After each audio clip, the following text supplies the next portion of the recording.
Double டக்கர் right லெஃப்ட்டுன்னு இருக்காங்க.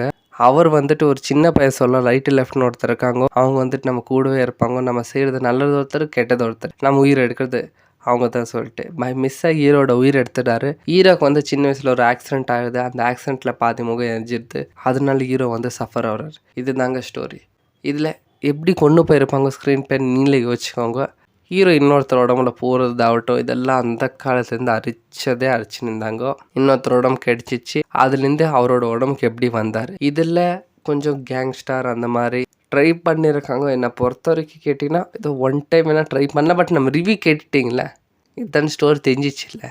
இதுக்கு மேலே பார்க்கணுன்னு நினச்சா போய் பார்த்துக்கோங்க. ஒரு வாட்டி டீசெண்டாக பாருங்கள். ஹீரோனி ஓகே ஒரு டீசென்ட் ஆக்டிங் தான் கொடுத்துருக்காங்க. லாஸ்ட்டில் 2 பேரை பிடிச்சின்னு கத்துற சீன் அழுற சீனில் கொஞ்சம் காமெடியாக இருந்துச்சு. கிளைமேக்ஸில் பஸ்ஸில் போகிறதாகட்டும் படம் லாஜிக்கலாக பார்க்கக்கூடாது அப்படின்னு இதில் காமிச்சிருக்காங்க. தேங்க்யூ.